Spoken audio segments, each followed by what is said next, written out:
Well, hello, Quest. This is a Touchbase. We normally do them on Tuesdays or Thursdays or both. But this week we're going to do a Touchbase on Wednesday.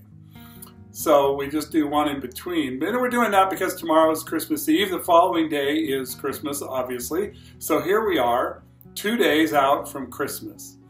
Now, this is really going to be a very not normal, unnormal, somewhat disrupted, strange Christmas for most of us. Probably all of us in some way, shape, or form. And so it's a little bit disappointing in that, but it's also unique. And we try to say, okay, what's going on? How do I handle this? How do I do this? How do I do it well? This is reality. We're dealing with it. And I think in the midst of all the reality, we at this season need to remember those who are both sick, both from COVID or for whatever else, because everything else continued too. But I also think let's remember those who are going to be working over this holiday, especially those in our medical world. Let's be praying for doctors, nurses, techs, everyone who works in that whole medical world. This isn't going to go away over the holiday. It's not going to take a vacation.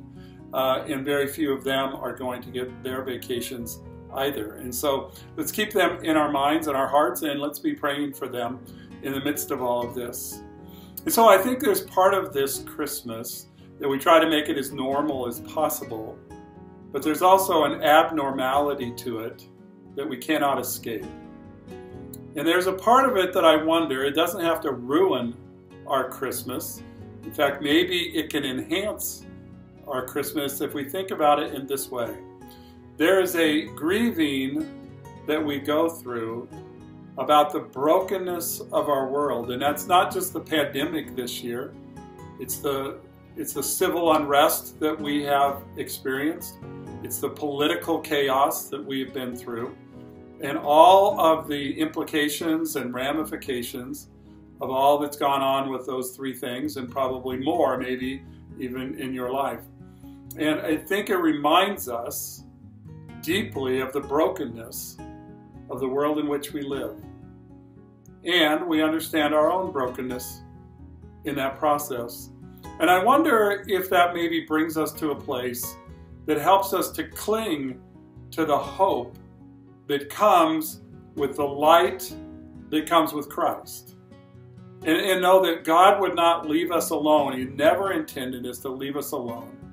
And he comes to be with us. That's what Emmanuel, meaning his name means, Emmanuel, God with us.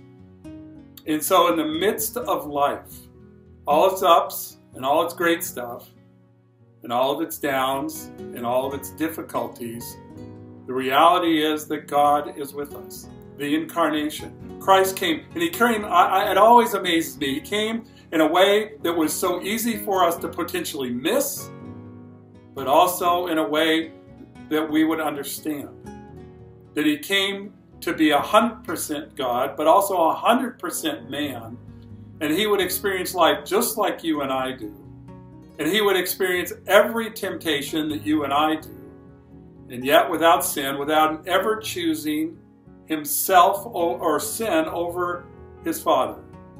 He always chose the Father. He always chose the relationship he had with the Father as the Son. He never chose to try to self-satisfy. He always was a servant, both to the Father and to us. And so he gave his life. I wonder if we can cling to that in this really strange time, that he actually is the light of the world. He's the one that we can cling to in the midst of this. And so this Christmas might be in some ways more meaningful than any Christmas we've ever known because of the chaos around us.